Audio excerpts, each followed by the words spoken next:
Can anybody hear me?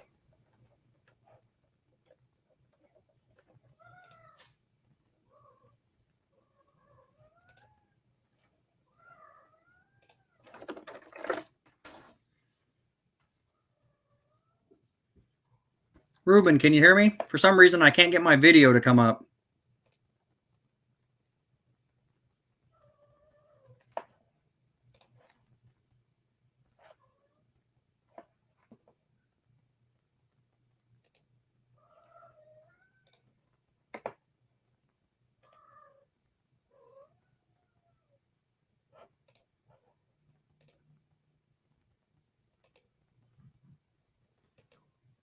Can you guys see me?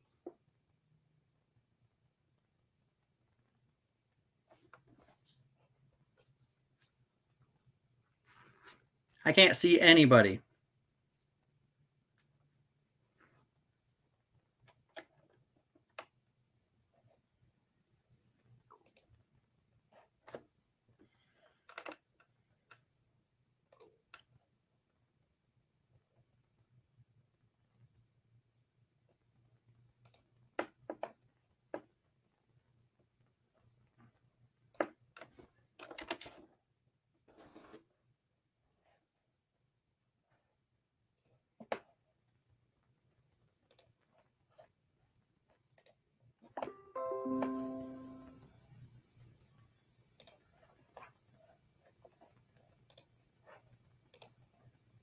I can see the comments, Ruben. I just can't see me on the screen anywhere.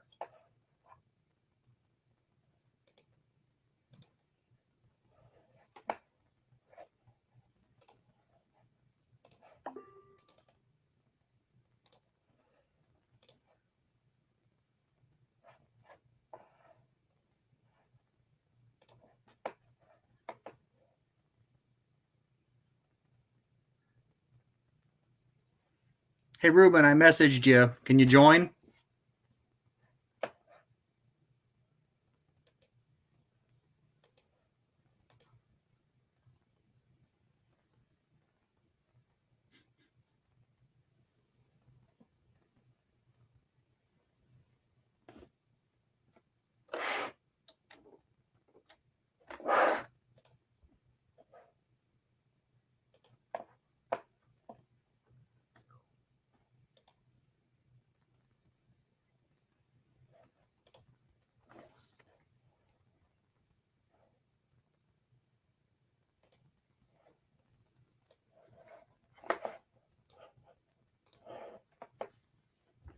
Ah, now I can see what I'm doing.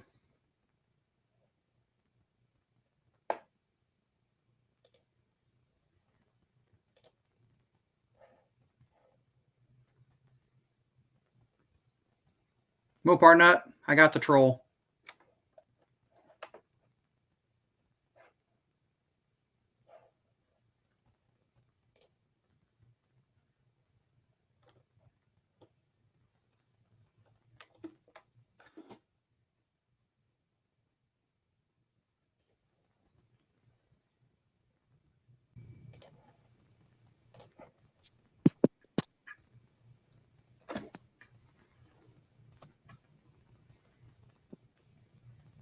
What's going on, man?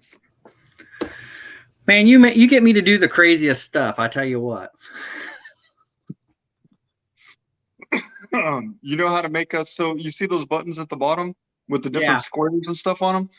Those are the different camera formats, exactly. So if you click through that, yeah, that'll change us. So, you know, you can change the format. If you get a lot of people in here, you can do the tiny ones. And then you see that logo where it says powered by StreamYard? Yeah. Right now, you're in the free version, which is fine. If you want to go free, that's fine. I think for $25 a month, it gets rid of that logo, and you could put your logo there. Ooh, that's not bad. Yeah, I mean, if you really start getting serious about the streaming thing and you're getting into it, I'm still paying the 25 a month, but I'm maybe going. That's why I go live so much too, man.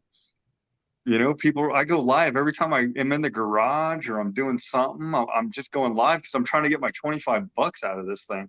Sure, I understand that. I know I did a 7-hour live today, and then I jumped on this one right now. Got off the couch, and my girl just rolled her eyes like, "You're sick in the head." Yeah, there's the comments. Gotcha. So now, if I wanted to bring somebody else on, I knew how to do you because I had Messenger. Now, how do you do it if I want to bring somebody on and they only have a phone, like texting? Oh, so what you do is on the bottom of yours, you see that little icon that says invite? Yep. You click on that, and then you put copy, so it's gonna copy that link, Yep. and then go to the chat, like you're gonna type in chat, Yep. and press Control C. It'll copy that link in there, and that's how you give the link to the chat. Don't I just paste it like? Yeah, or That? paste it. Control C is to paste it, or To copy it. copy it, and then Control V. Control V is paste. Jeff, jump in here. The thing that sucks, this is the first time I've ever done it on the phone before. I can't see the chat. I can't see the chat and the stream at the same time. So I know exactly what these guys are talking about now. This is kind of weird. You have to keep going back and forth.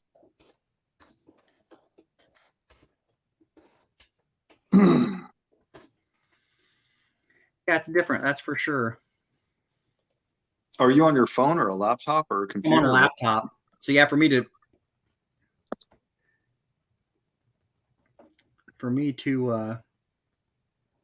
get somebody else in is a little different. Well, yeah. So when they click that link, you're going to do just what you did for me. You're going to bring them from the backstage or whatever it's called. Yep. Yep. And just bring them in there. And you see that Mopar logo that you have behind you? You can put that if you pay the $25. You can put up there where the StreamYard is. Yeah, where it's black. You could put that for your background. You could put a picture of the Dick Landy car for the background. You can do a lot of cool stuff. Interesting. See, I can't see the chat. That's weird. I have to keep clicking it.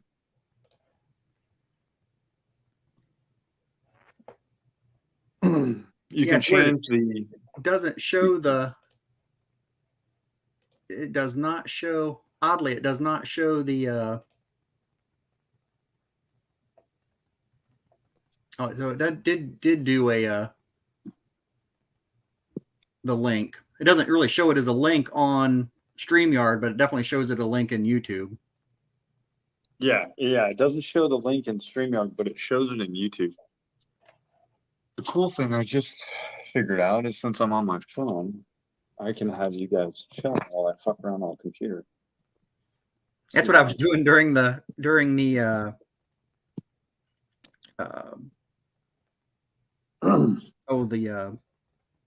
creator live. Yeah. I was working on some other videos, and I realized I missed a whole section of video I needed. Whoops. Yeah. I guess I'm going to go out and take some stuff apart and put it back together so I have my video. I pulled up my computer right now, and it's in the middle of a 2-hacks how to CC your cylinder heads video. I watched that earlier this morning when I was putting together IKEA furniture.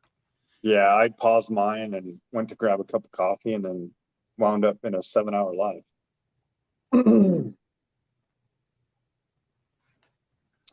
So how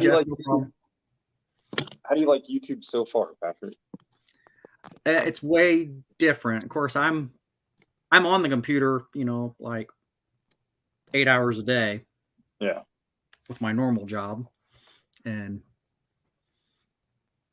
so that's why I at work we were going to have to start wearing masks like the second week of January or something. So I put all this together, bought a new laptop, you know, bought a 27-inch monitor, and I do a bunch of CAD work during the day, and I have another monitor. So I have 3 monitors on right now, and set this all up upstairs so I could work from home. And that was about the time they were starting to talk about doing the whole No Name National thing. And I thought, you know, if I'm going to have all this equipment up here, I might as well do something else good with it. So I did. Mm-hmm. Yeah. Yeah. You're one of those guys that, man, you would have a killer YouTube channel, with just all the content you got. And I know that sometimes it's easy to just wrench and not film it, and then you got to edit the video and all this bullshit. But once the light bulb goes off for you of how the amount of people that you're really helping, that's the part that you get addicted to, man. You know, Yeah, especially a guy like you with your knowledge. It's always funny. I told somebody the other day, it's always the guys like me that don't know their ass from their elbow that are making YouTube videos. And it's the guys like you and Richard and, you know, a bunch of other guys that I know, that really have some good information to share, that, you know, they're into it. They're, you know, they're like, yeah, this is okay. But it's the weirdos like me that, you know, making a video a week about nothing. well, how's it say? I was doing a video on making a budget engine cradle. Oh, cool.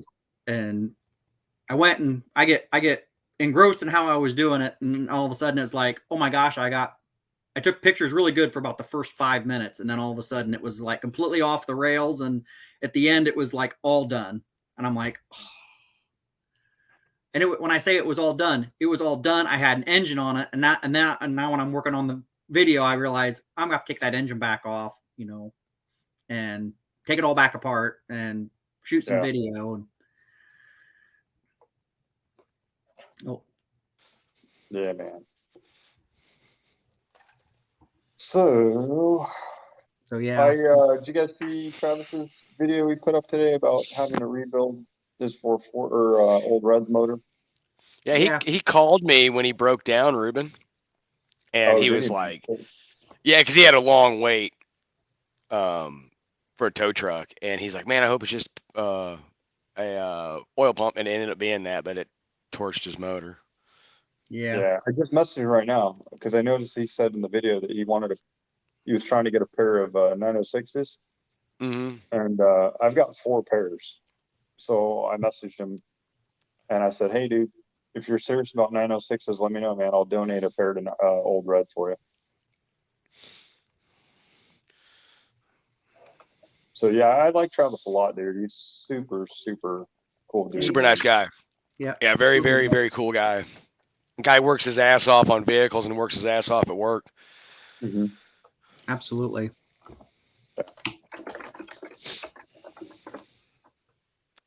Patrick, did you go out and do any burnouts today? No, it rained most of the day, and I had other stuff. By the time this morning I had to get some IKEA stuff put together, and I'm only halfway through that, and was watching your videos, and while I was watching some of Ruben's live and working on that, and it was like, oh, I got to go. I had 1 o'clock lunch date with my sister and her husband. So my wife and I was actually gonna, when we were coming back, Ruben's, when I was trying to jump on the your live, then went and ate at a tater tot place.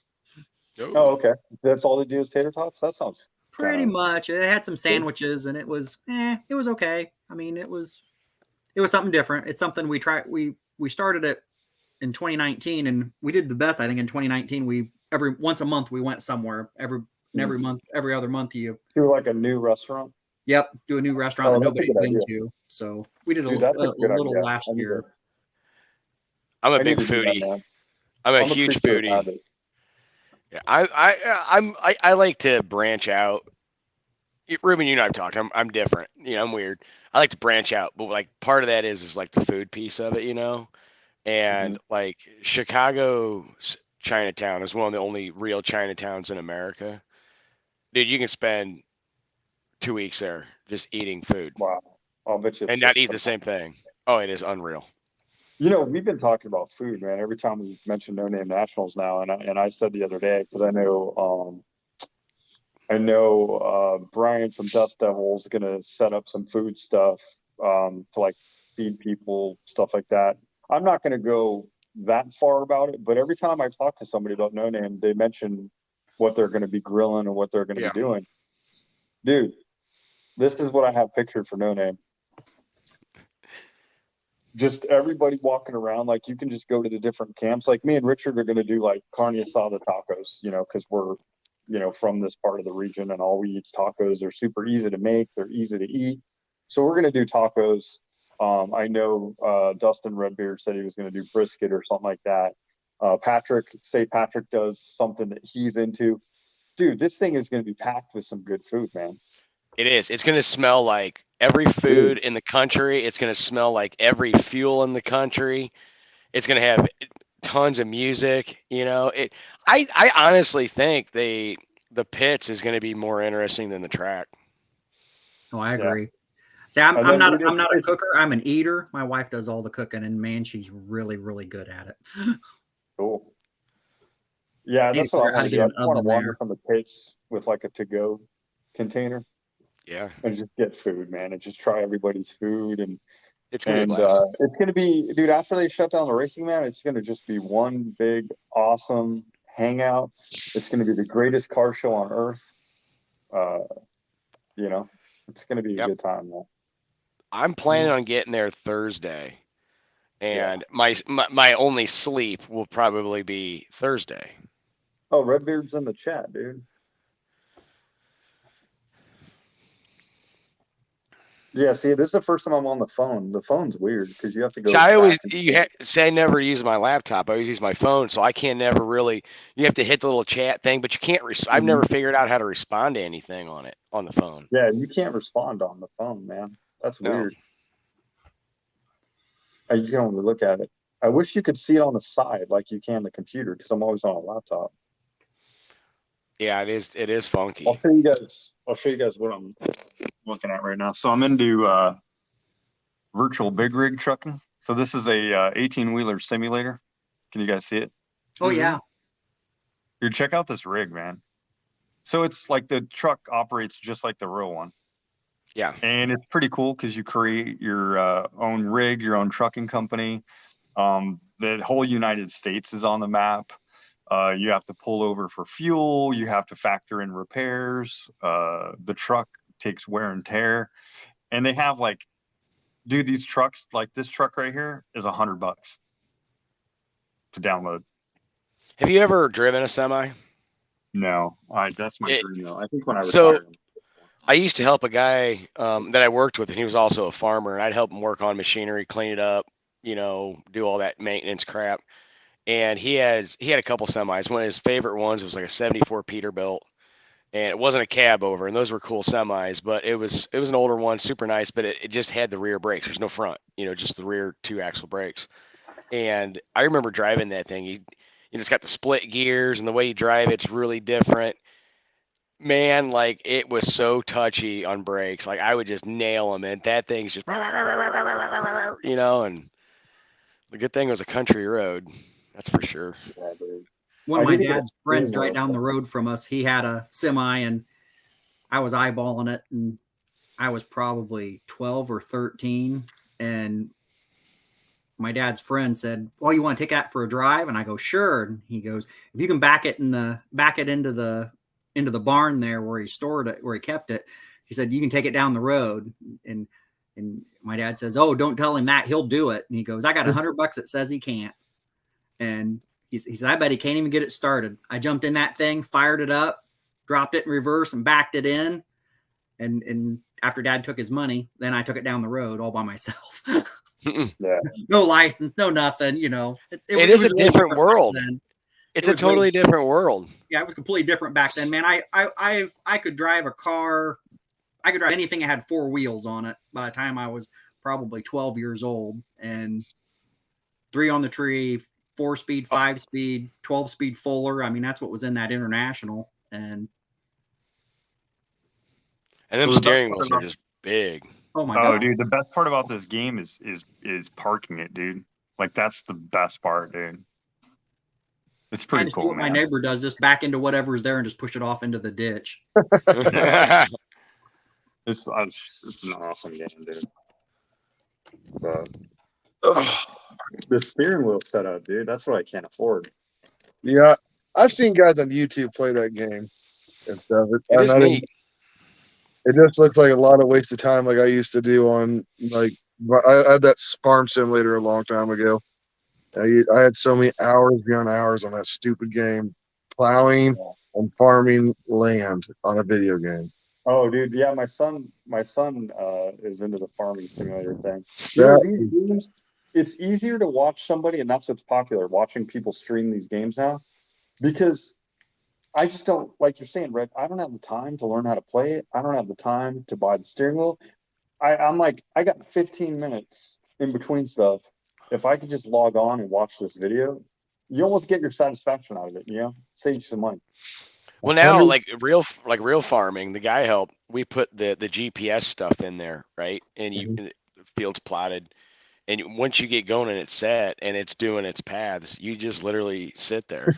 Like I was in college at the time, and I would have laptop going, and this thing's just going. Yeah. Other than you having to turn it and stuff around, do the next row, and watch all the stuff for the seed pods and all that, or if you're disking, make sure nothing's going too deep and tearing stuff up. But yeah, it's pretty cool. What's up, Jeff? Hi.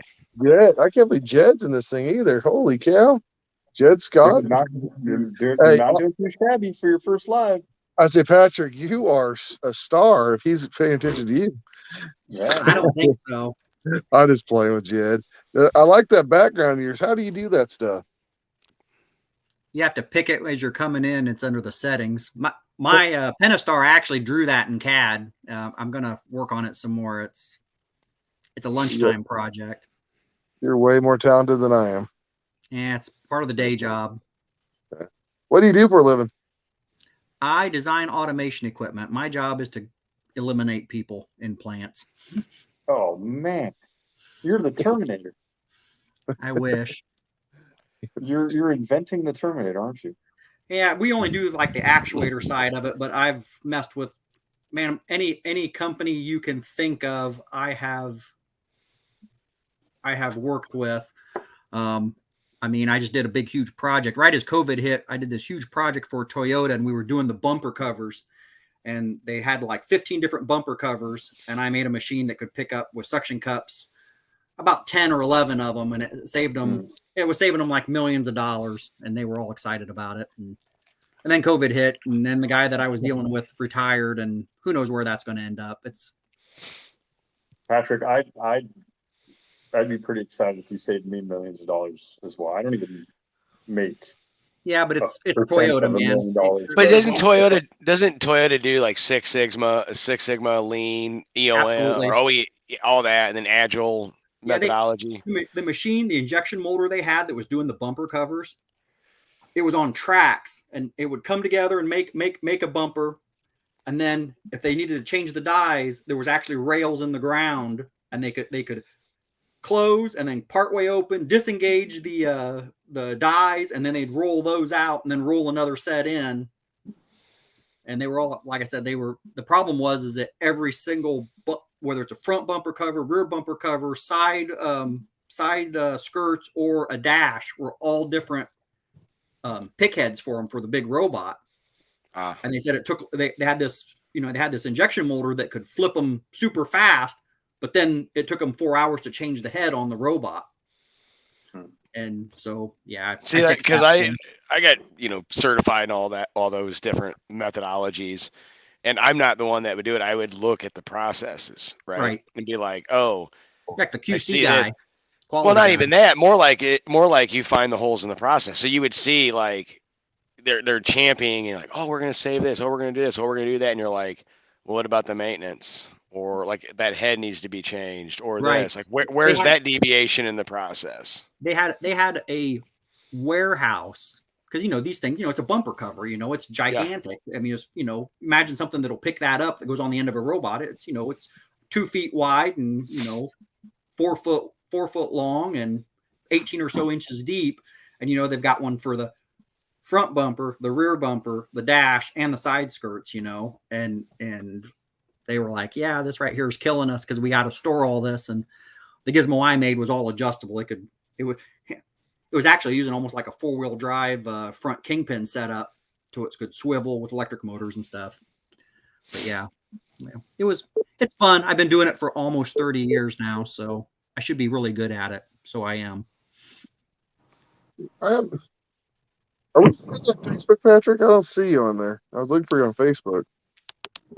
I'm on Facebook as Patrick Abbott. I was looking you up. I didn't see you, I guess. Okay, I have to find you. Leighton Welding, man, I see a small block behind you. Yes, sir. A little 318. I love those. They go fast when you put a lot of boost to them. How does that hold up for you? Don't be asking. Like, what all do you got to do to your 318 and stuff to hold up to the boost at all? Well, so far I've whacked it with 20 psi, and it's got stock bearings, stock bottom end. I mean, there's nothing in the bottom end that's anything special. It's got stock rod, stock piston, stock crank, stock rod bolts, stock crank bolts. It's really in the top end. For my setup with a mag, I've got a 1/4-inch plate welded to the bottom of the keg intake because I'm crazy and I won't put a single plane on it, which I have. I just won't put it on. And I've got ARP studs, Cometic head gaskets, and better valve springs, and then just a cam from Comp that it's one of their shelf cams. It's really their biggest hydraulic roller that they sell. Now, did you take that keg intake and did you go inside and cut it? I took the divider out. Yeah, I didn't cut the runners back. That's part of the problem. It makes so much as soon as the boost rolls in, and my boost rolls in. I mean, if I foot brake it, I can only generate 1 or 2 psi, and I won't trans brake it yet because I've got a brand new 1350 forged inland driveline rear yoke to put on it, but right now I'm running a stock yoke, and I'm a little scared to whack that with 12 psi of boost. The thing probably makes 550, 600 horsepower, somewhere around in there. See, I'm looking forward. You're one of the most support people I'm looking forward to meeting, just so I can look it over and have understanding, because the way well, for me it is. I mean, you already had electronic. You had throttle. You already had an injection on your stuff. So yeah. I mean, the engine already set up for that. See, I'm going to build it and buy all that crap later on. I kind of wonder. You're mechanical injection now, though, right? Yeah, I can run mechanical through it, just run bleeds and stuff. But I want to go electronic eventually, just because I think it's safer with boost than trying to run the mechanical part. It's just a lot more easy tunability. Let's rephrase that. So. I mean, I just want to look at your stuff just because I want to educate myself a little bit more with it. And I'm not a person that can read stuff, but just physically looking at your setup would help me a lot. Oh man, I literally have thousands of pictures of it. Yeah, because after doing my strut front end, the way the headers are looking and this and that, the way I want to do, I never thought I'd say turbo in my life, but I think that's the direction I'm going to be going this winter or something, and if I can buy some stuff to afford it. And there's another guy that's been nagging about fuel injection. Ken's gone up like 1 trillion subs today. I know. I thought I was doing well, and then all of a sudden he jumped out a little bit, and then all of a sudden, poof! Like, where in the hell did he go? God, dude, I'm at 344 right now. I almost got Nice. How are you guys watching all this together? How do you know where people are at? You just go to their page and look, or I was keeping an eye on Patrick because me and him are don't worry. Still not that worried. I'm going to catch up. My next couple of videos are really going to put me on the map, I think. So I was Good. watching you too, Red. Like me and you are like right there. I was like, ooh, is he gonna like get ahead of me? Not no What's gonna more. happen? I'm like 260. Okay, I don't think I'm anywhere close to you then. Dude, I was very happy. Let's just put it that way. Yep. Well, when you become a big star, I'm working on your heads. I'll make sure I tag you, and it'll just all come to me. Yeah. I won't send you the heads after I get done with them until I get my 500. If not, you ain't getting them.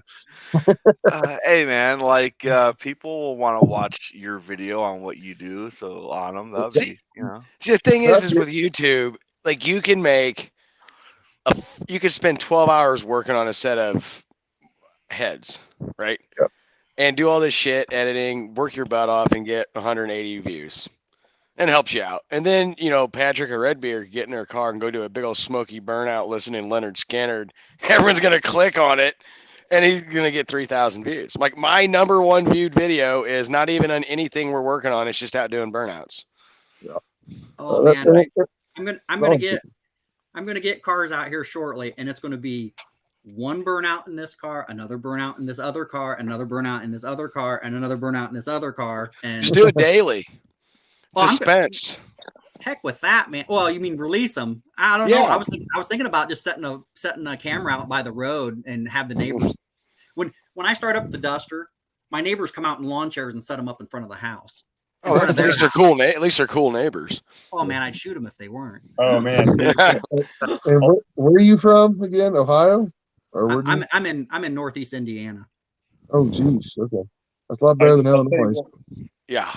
Oh yeah, they would have kicked me out by now. Yeah. I'll tell you what, man. I'm gonna test the algorithm here. Now that I got the Roadrunner on the road, I'm going to my local strip club. I'm hiring the hottest freaking stripper they got, and I'm having her drive the Roadrunner. Wait, you're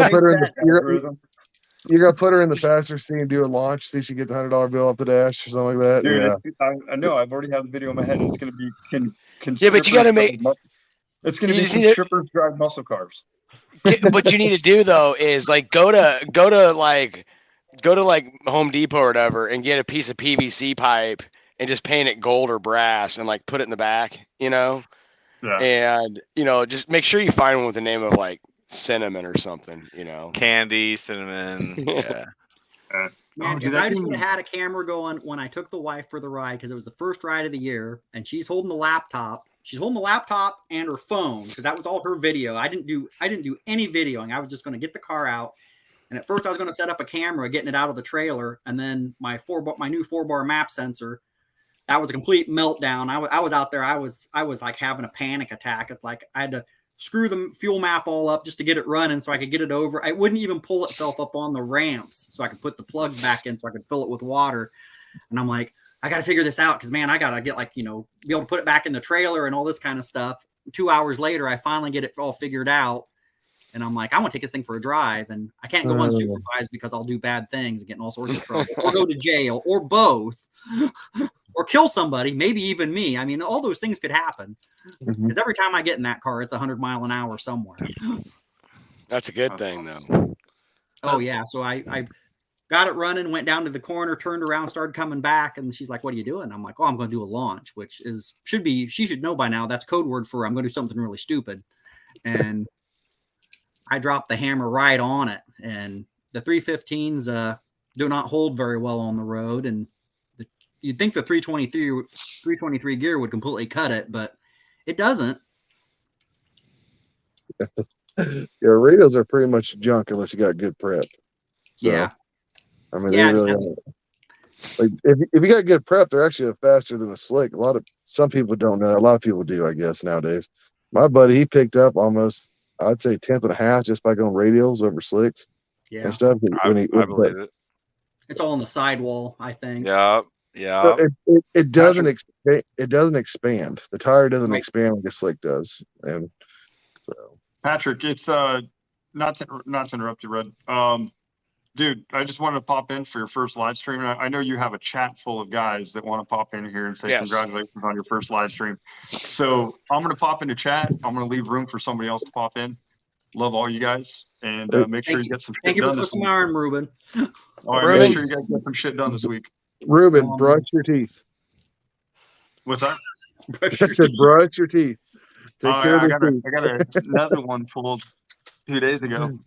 Oh, I've brother, only I feel got so like bad for you. 5 teeth left, man. I got an ear infection right now, and like every time I bite something, I can feel it in my jaw and my teeth. This ear infection going on. It sucks. The worst. Teeth stuff's the worst. So anyway, get some shit done this week, guys. I'll see you later. See you, I'll be Ruben. in chat. See ya. Later. You know, Patrick, it's How do funny I- you put this live Hold on. on. How do I get out of Yes. here? I'm on my phone. You Patrick, click There's an leave. X. It says leave, Yeah. and there's an Leave X. studio down at the Then- bottom. Bottom right, it says leave. You There got he it. goes. He found it. But yeah, like Oh. I was watching Tony's live and I was just really bored. Mm. And I was like, well, I could either put up my own live because I'm sure everybody else is feeling the same way I am, or I could play video games. And I chose video games. And then I take a break for a minute, and then I'm like, oh shit, Patrick's doing a live. What I know. What, I what was did just. I miss?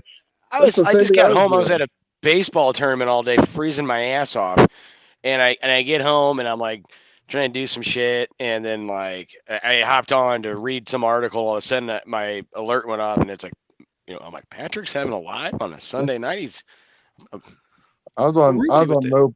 Mopar Talk, and I just got off it, and I'm like, I need to go to bed. I gotta wake up at 3 a.m. I'm like, hey, let's just scroll through here, see what's going on with these guys. I saw yours. I'm like, click. Like, heck yeah, because I like these. And if Jed Scott shows up, you got something going on. Jed's my buddy, by the way. He don't live too far away from me, so I just like give him shit. I gotta watch his new video. Yeah, me too. On his car. I've seen that car. It's a neat car. Oh yeah, that satellite.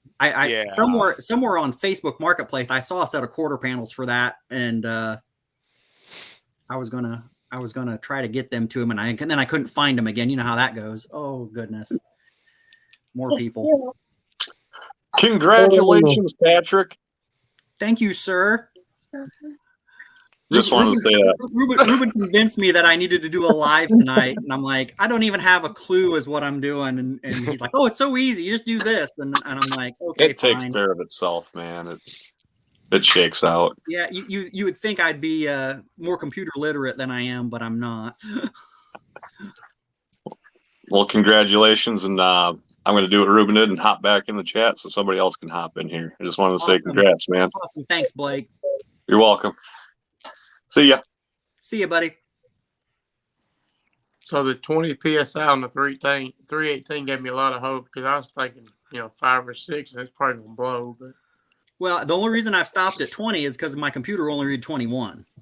With a 2.5 bar map, it only read 21 PSI. So I decided, well, I need to stop somewhere. And I gate it. Right now it's gated for like 12 or 13 PSI. And then I put CO2 on it to raise it more.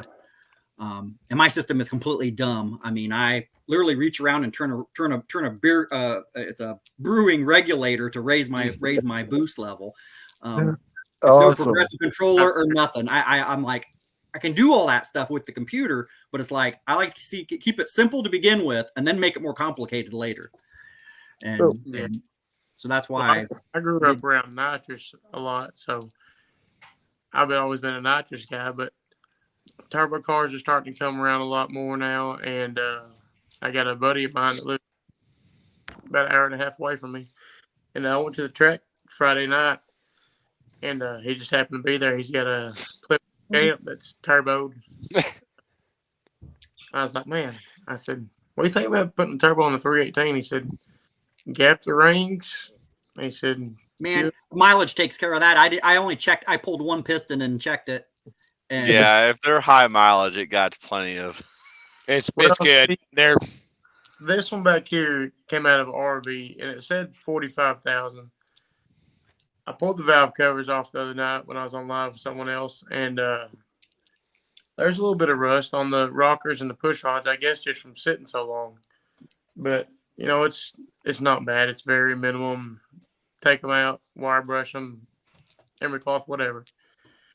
But I've got a 79 Aspen I got off a buddy of mine that he ain't brought it to me yet. Just schedules and everything don't work out, but I'm hoping this year that I'm hoping by June, July, I'll have this thing running.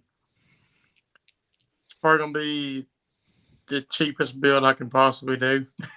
Junkyard build. Well, Nothing as I wrong say, with that, man. other than the good parts, which I've blown up 4 318 Magnums to get to where I'm at. Yeah. Well, I figured. So what are you going to do about what are you going to do for fuel? Are you do fuel system? Are you going to put a Magnum top on? Oh, you can't on an LA block. What are you doing? Well, you On can. your You the you can bolt do a pattern. push rod. What the bolt pattern? Oh, the intake would be different, wouldn't it? Yeah, the intake will be Different different. angle. You'd have to put either a kegger on it or find one of the crazy expensive M1 Yeah. single planes. Yeah. Good luck. You just gotta switch to hollow push rods to oil the top end, right? Yeah, may have to change the lifters if depending on what you have in it. Sometimes you have to switch to the AMC lifter and. I don't. Maybe I said something wrong there. I was talking to him about his LA 318. Your intake will not fit on that head. That is correct, but you can't. Right. You can either re-drill the head or you can you really can't re-drill a kegger because if you try to re-drill it into an LA pattern, you'll hit on the runners. But you can re-drill the head. Yes, that's why. That oh, Is you that- re-drill the head. I was just curious what he had put on running for a fuel. No internet. Damn it. I'd if I was him. All right, guys, I have no internet. Losing internet, Redbeard. Dang. Yeah, I'm losing internet. Hey, I'll holler at you guys later. Sorry, I'm kind of curious about this boosted 318 stuff, so I'll talk to you guys later. Yep, see you, buddy. Hey, congratulations, bud. Bye. Thank you. See, you know what the thing about your boosted 318 is you want to learn how to boost something, anything. You just look at the LS stuff and you can learn. Well, and that's what I did. No. I'm not saying you look at the LS stuff because you want to build an LS. You look at the LS stuff because boosting a 318 is the same thing absolutely as fuel injecting and boosting a 318. It's the same principles. Yep. It all is encompassing. You know what I'm saying? Yeah. You're boosting an air pump. That's all the same. The only thing the LS has the advantage of is the bottom end. That's really and there's just so much tech on boosting an LS. It's easier to look up LS stuff and then transfer it to a 318 and then try to find stuff on a 318. That's all I'm saying. The 5.3 LS and the 5.2 Magnum, I mean, you're just a couple cubic inches different. There's not a whole lot of difference in those engines as far as, the bore and stroke, how that's going. So, yeah. I mean, there's really not – the heads are drastically different, but, Yeah. So, I think get springs, lifters, and a cam. Yeah. Intake, and I'm going to try to stay carburetor just because I don't want to have to carry a laptop around. Sure. I'm actually gonna be doing my Red Bell. I'm putting a 950 HP and doing a blow through on it. It's gonna probably be a really cheap budget friendly build just for now, but if it turns out to where it gets too expensive, I'll just wait on the turbo and just play around with it. But I figure I went to the salvage yard the other day and I was looking at all the cars and finding turbos here and there, but man, I've got to be more reading on size as far as what I'll need. Man, if it was me, I'd get right onto eBay and buy max speeding rods, GT45.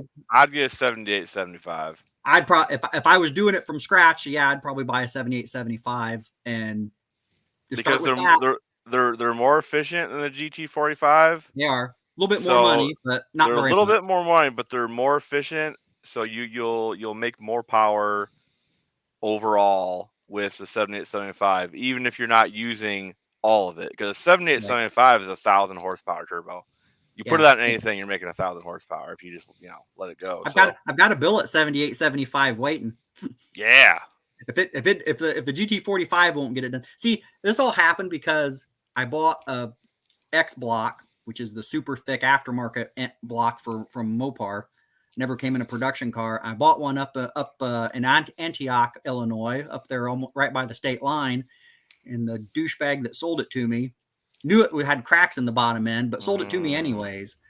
And when I took it to the machine shop, they're like, "Hey man, this right here is probably only good for like 500 horsepower." And I'm like, "Freaking factory block's good for, I don't know. I'm gonna say a factory LA block is probably good to 800 ish."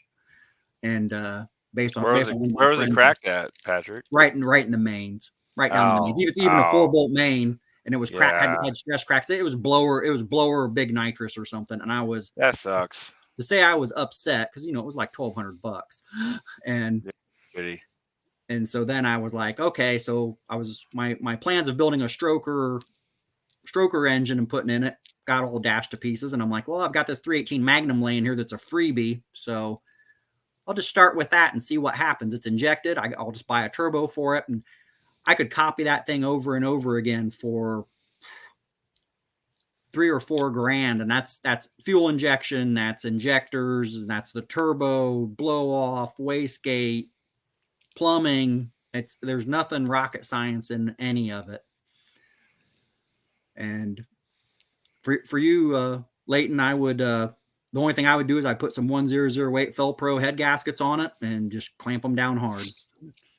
Yeah, I'm definitely put some good head gaskets on it because I know how a boost is. It'll eat them gaskets up. But so, Patrick, do the Magnum blocks have crank sensors, or is it kind of like the Ford stuff where it's worse. It's technically yes, but it reads off of a special flywheel, a special flex plate. Let me rephrase that. It's a special flex plate, and it has to have a notch in the transmission case. So the trigger wheel is on the part of the flex plate. It's actually got an extra lip bend on it, and so you're kind of foobarred because you want to go I have, of course, go SFI because of how fast I'm going. Yeah. And so I got a whole setup. I'm right now I am bank firing, dummy firing. I'm not synchronized with ignition or anything like that with crank or anything. I'm just firing injectors. So what resolution is the stock flex plate? Like how many? I think it's got 8 on it. It's 8? Yeah. Huh. Yeah, it's completely oddball. I mean, my Megasquirt could read it, but the problem is I'd have to somehow adapt that onto the SFI flex plate, which you're not supposed to do, or run stock one. And then the distributor gives just 1X cam, right? Right, exactly. And see, so weird. That's a weird, janky sounding setup. Well, and see, everybody talks about the Magnum stuff. It is no different. The whole system is really no different than what they did for the roller cam throttle body stuff, except they added the crank sensor. Because the throttle body setup was just spraying whenever. Yeah. And it has the same 1x cam signal in the distributor, which really doesn't, So it's I'm going to set mine up. I'm going to leave the distributor in it for right now. Actually, the distributor will probably almost always be in it until I switch over to cam position. But I've got since my turbo is over on the passenger side, and I've got the way the water inlet and everything's right over there, I can't do a normal like MSD crank trigger. And only Innovators West had a driver's side crank trigger bracket. So that's what I ended up getting. So I'm working on it. I get crank signal first, and then put I think it's a 4-liter Jeep crank position in it, and then cobble all this junk together and see how fast I can go. Yeah. One of my buddies, I told him I was going to boost a 318, and he goes, "How fast you want to go?" I said, "I'm going to get in the 10s with it." And he said that's impossible. and when somebody tells me that just makes it, I have to do it. So are you doing the 318 just for shits and giggles? Or like, why don't you go to the 5.9 Magnum, like the 360? Well, I started with the 318, and then that's one of the reasons I am staying with the 318 mag is because somebody told me I couldn't do it. That's a good idea. I'm kind of later, Jed. And so yeah, it's I've literally made a sinkhole in the local 318 Magnum population that was sitting in garages and stuff. I've toasted so many of them. But yeah, if the Holley dual sync distributor wasn't so freaking much money. Oh yeah. I'm going to end up eventually. I'll be coil near plug. You know. Yeah. Well, yeah. Once you get the crank trigger going, yeah, for sure.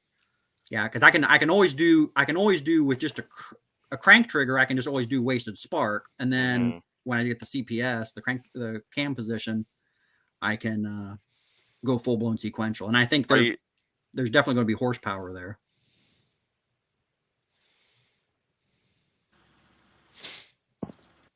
I'm sticking with naturally aspirated and lots of cubic inches and compression. There's nothing wrong with that. Oh, there's nothing wrong with that. It just costs more money.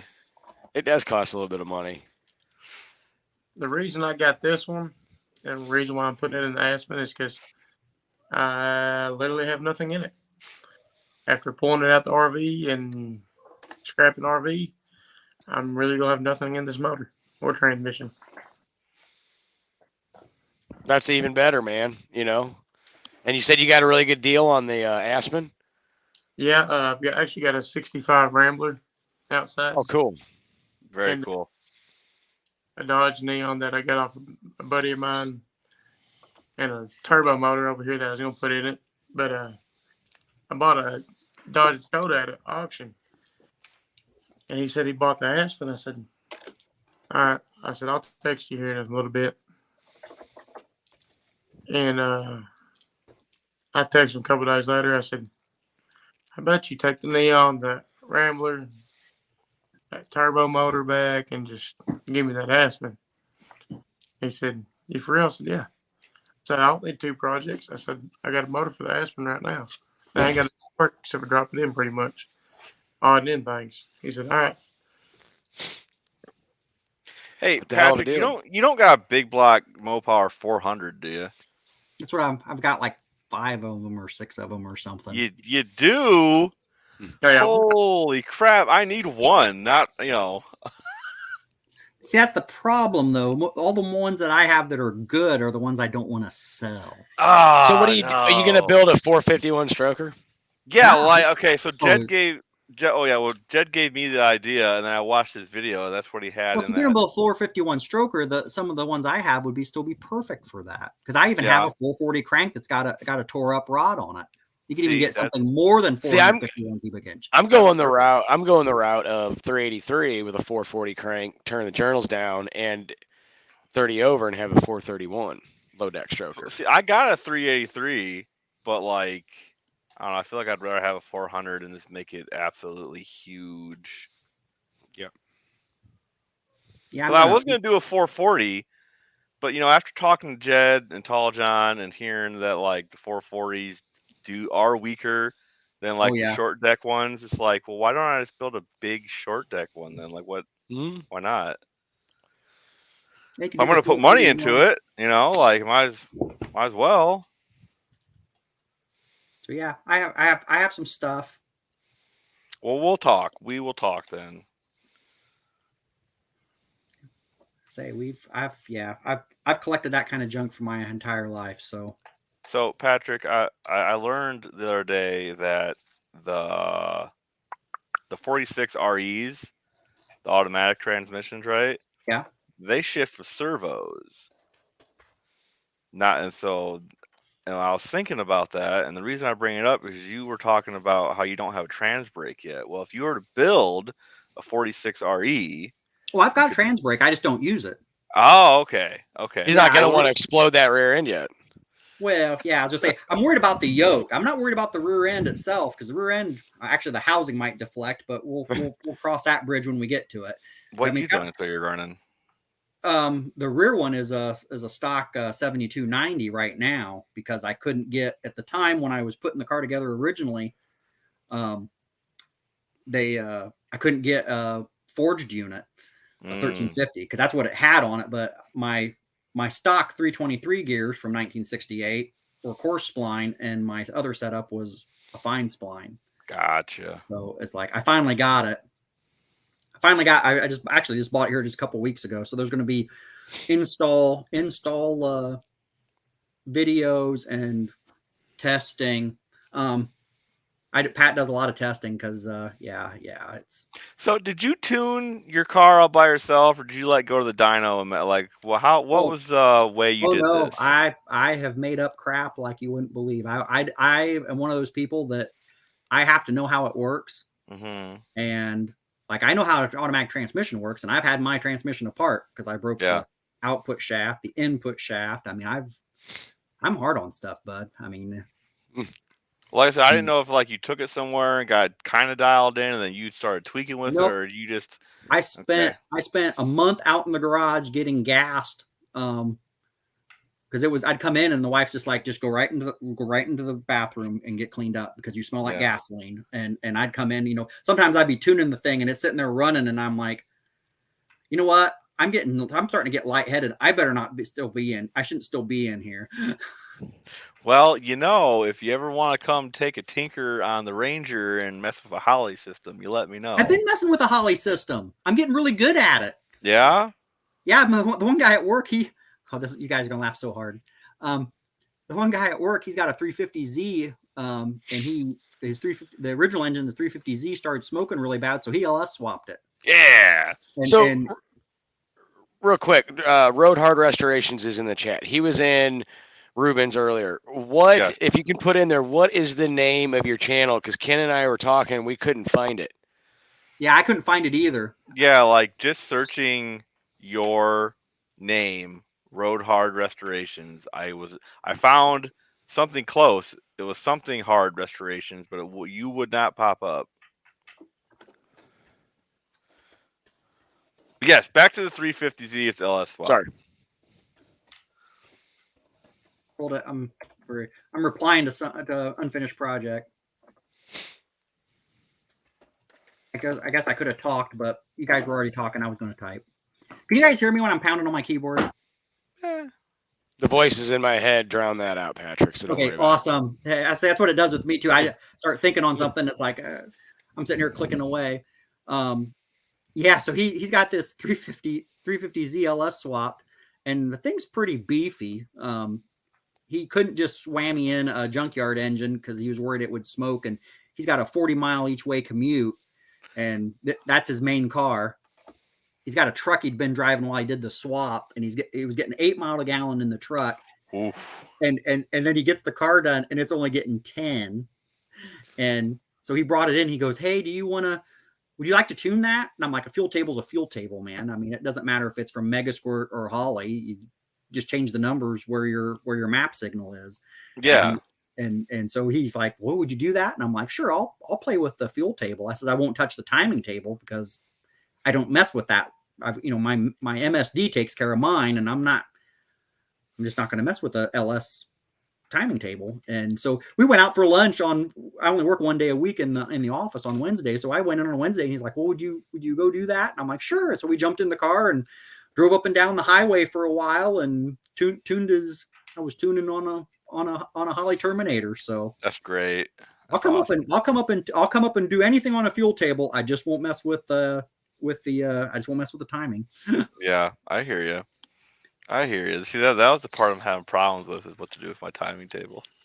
Well, guys, I'm gonna jump off here. I gotta get up early in the morning. So I understand. Later, man. So you take her easy. Thank you for jumping in. See ya. Sir, we'll see y'all on the next one. Yep, see ya. So yeah, it's I'll come up and mess with it. Do you like that RX-7 I sent you, Ken? You know what? I gotta admit, like, I'm partial to like the second gen, I guess. Technically, it's an RX-7. 1.5. It's the same body style, but it's clean. It's a cleaner looking car. I'm partial to them, but like yours is pretty sharp. It's pretty nice. Yeah, I make a good deal on it. It's way lighter than a Fox body. I guarantee it. It is. I looked it up. It's like at least they're 23 to 2,500 pounds, the RX-7s. So, and the Fox bodies are like 26 to 27. So there's definitely a bit of weight difference there. It's actually got a pretty nice body. I actually bought it from Snydertron 3000. I don't know if you know who that is up in Michigan. Doesn't sound familiar, but it is a nice looking car. Like, the body looks pretty good on it. It's a pretty nice car. He had it on there, and my wife always wanted one, and so it was the start of COVID, and we wanted to do something stupid, so we went out and bought a Mazda. I was going to put a Hemi in it. I almost want to put it down in the Mopar. That way I can get the trifecta. You get the Chevy head, the Ford block, and the Dodge car. You know, just really make some people have an aneurysm. Yeah. Yeah. Now, see, Ken, you know you've been talking about this 300 with a flipping LS head on it. Mm-hmm. It's cool. And you're putting these crazy thoughts in my head that I want to do a slant with a Hemi head on it. Me and See, we Jeff talked were about talking that. about that. Okay. I know. Like, I've been looking at the heads really closely, and like at first I was really confused because it looked like with the rocker arrangement, like the push rods were going at all kinds of weird angles. But no, they're all on one side of the head. So the one thing I think, well, I don't even know, but like the one good huge benefit, obviously besides the combustion chamber, it'd be cross flow.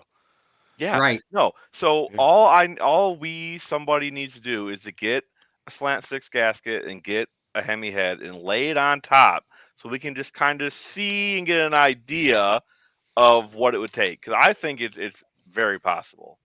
Yeah, I do too. I'm gonna start looking around, just try to find a junk head.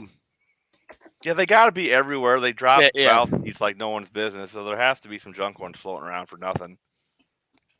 You want a 5.7 like a 04? Yeah, I think the earlier heads. You want to use I'm using an 09 head up if I'm going to do one. Well, like, okay, so aren't the boards bigger on the 09 and up stuff? Because didn't they go to like the 6.1? Like, No, did they redesign the combustion chamber size? Is it bigger? That's what I was worried about. No, it's smaller on an 09. If you take the later head and put it on an early short block, it raises the compression ratio. Okay. So in any case, any head just to lay the gasket on and kind of get, eyeball it. Yeah, I already messaged my parts buddy. I'll have a gasket tomorrow afternoon. Awesome, dude. That would be even sweet. better. So I'm talking to Peckerwood over in Australia. I'm trying to get him to find me one of them 265 Hemi inline sixes that they had over there. I've been looking for one too, and I'm talking to a guy named Automotive Carnage in Australia, and he's got like all kinds of cool stuff, and it's like, man, but no, dude, I want one of those bad. A Hemi-headed slant 6 would just be, it'd be the bee's knees, man. It'd be the shit. Like, that'd be so cool. I'm going to give you all that credit, Ken. I might do it, but I'm going to give you all the credit. I said I'll just say I was inspired by it, because if I'm building something like that, it's going to have turbo on it. Oh, for sure. Like I said, as long as the gasket is close, like, it doesn't have to be perfect, as long as it's close. Yeah, we'll see. Well, that'll be an interesting video later this week, I'm sure. Oh yeah, that'd be just a sweet video in itself. Just here's the head, here's the gasket. Let's see how they look, boys. You know how many slant 6s I've scrapped? Running slant 6s. Oh yeah. I've got a slant 6 too, because I've got an 82 D150 that I'm gonna yank. Yeah, because I'm gonna put a 340 in that, and so it's a slant 6. Ken, is it a 225? Yeah, it's 225. So we got that. I'm thinking the 170. I want all the RPMs. All the RPM. Yeah, you'd be able to move so much air with that Hemi head. Like, so what's the combustion chamber size on the slant 6 head versus the Hemi head? It has to be huge, because I think Tony took off like took off at least an eighth of an inch. Yeah, at least an eighth of an inch off the head and the deck to get compression up. So it has to be just absolutely huge. Tall John was talking about a slant 6. He did the same thing on, so that might be another good resource on asking how much can come off. Right. But yeah, I took that to heart, because I was considering doing the same thing on the deck of the 300 to get compression. Yeah. So just be careful. Just figure out what your deck thickness is. Yeah, I'm before I do it, I'm gonna bolt it all together and check, how much clearance I have with valves and whatnot. Yeah, it's not hard. It's not hard. And then, like I said, I need to get a bigger cam, because like the stock cam is only like 398 lift, and with the LS rockers it becomes 423. But they make cams that go up to like 500 lift. So, and then after that, you have to get like solid rollers, they say, or just nutty stuff. At least rollers in general, because like the profiles become so advanced that like the flat tappets can't do it. But yeah, say just send that down to Oregon. I bet you they can regrind that. You might have to get some longer push rods or something, but because in that 300 a hydraulic roller. No, the 300s are only hydraulic flat tappets. But you can run a roller on it. In order to go roller, you have to use you can use 302 lifters, and then you use a link bar from, I want to say, a 460, and that gets you a link bar lifter that'll fit. And then you have to do some slight modification to the boss that holds the cover on the side. You have to kind of clearance that a little bit, but it's not. I think you'd have to regrind the cam, because I think you don't want to take the taper off the cam probably, because there's. Well, so I talked to a cam grinder about that, and he said, which I am going to say that he knows more than me, so he's probably right. But he says that roller lifters are harder on the cam, which blows my mind because the cam is rolled, like there's less friction. How is it? Anyway, he says that you can't do it. The cams are too soft. That you have to get like a billet one made up, which I don't understand. Just nitride it. I mean, you could nitride it. And like I said, I don't understand why. Were you talking to a major cam manufacturer, or who were you? Who was I talking to? It was, I don't remember. It was one of the bigger names. Somebody recommended them for their regrinds, and I called him up and talked to him. Was it Oregon? No. I would talk to Oregon, because they. Yeah, Kim, check it out. Like it has less views than my most viewed video, but I've gotten like 70, 80 subs from it. It's been great. Yeah. From the flathead? No, yeah, okay. So the flathead video had 2,600 views. I got like no subscribers from it. This 300 video has like 900 something. I've gotten like 80 subscribers from it, so it's been pretty awesome. I'm pretty happy. I'm gonna hop out, guys. I'm gonna go eat my dinner, but I'm gonna stay listening. Yeah, I'm probably gonna shut it down here pretty soon. It's getting close to bedtime for me. We need to talk more and more, the three of us, on this Hemi Head Slant 6. Yeah, I want to. I think if I do one, it's going to be a 170, and because I want all the RPM. That's the problem I'm running into with the the 318, because it starts nosing over at about $6,000. Well, couldn't you do like the one in the middle, like the Bastard Child? Then you'd have 198. You'd have a little bit more RPM, and you'd have a little bit more. Yeah, but with the boost, right? It'll be so much more fun with all the boost. Yeah, it would be crazy. I want the cylinder walls as thick as I can get them, because I'm going to need them. Just do two. Do two of them.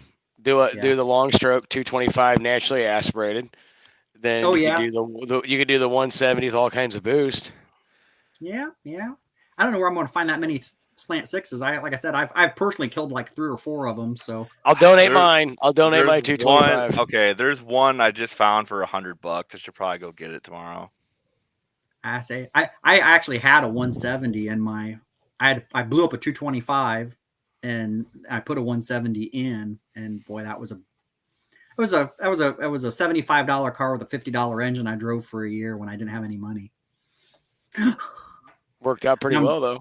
Well, driving home one day, the back seat started moving because the front spring shackle went clean through the floor.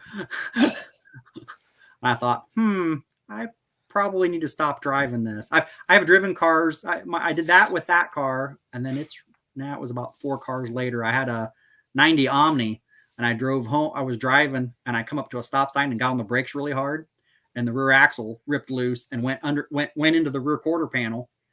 So then I had to set the emergency brake and back up until it was in the kind of the right spot, and then drive home. That was the last time I did that one. My wife's like, "Why didn't you just call?" And I'm like, "Well, I wanted to be home, not waiting." Yeah. So, but yeah, I think I'm just gonna kill this one for tonight. Thank you everybody for coming and commenting. You made my first live a great one, and hopefully someday. Congratulations, Patrick. Thank you. Yeah, thank you everybody. Yeah. Thank you for participating. Have a good one, everybody. See ya. Oh yeah. See ya later, everybody. Bye.